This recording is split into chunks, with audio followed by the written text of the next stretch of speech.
na ngayon yan. Laki ng perang kailangan para sa pagpapapala ng nanay ko. At sa pang-araw-araw nga lang namin na pangangailangan, kinakapos pa kami. Ngayon pa kayo.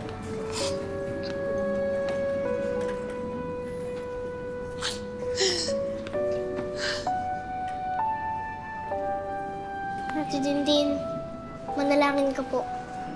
Wala pong imposible sa kanya. Salamat ninyo, ha?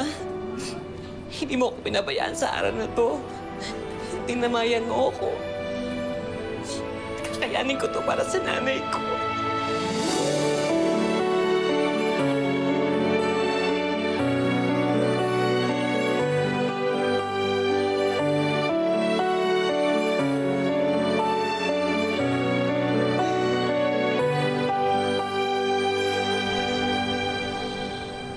Kumain ka na, di ba? Tingnan mo yung pagkain mo, di mo pa nagagalaw.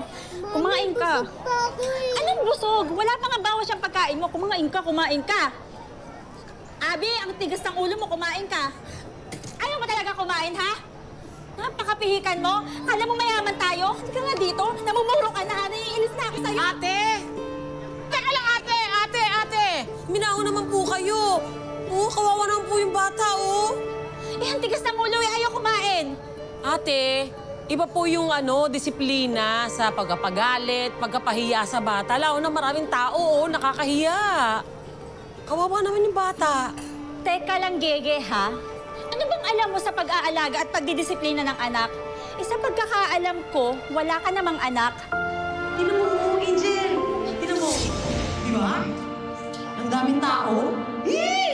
Kasi ikaw ang lucky charm ko. O, sige lang ha, ate. No? Meron pa sa loob. Pero teka lang ha. Busin mo na yan. Oo, sa ano.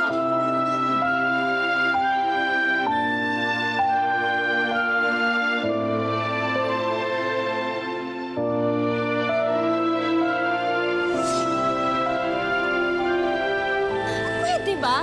Huwag mo akong tuturuan at lalo huwag mo akong pagsasabihan sa harap ng anak ko. Ate, gusto ko lang naman tumulong. Pwes hindi ka nakakatulong. Halika na nga, Abi. Napakapakilamera ng mga tao dito. Ikaw ka naman kasi napaka-arte mo. Ayaw mo kumain. Hindi na ka pa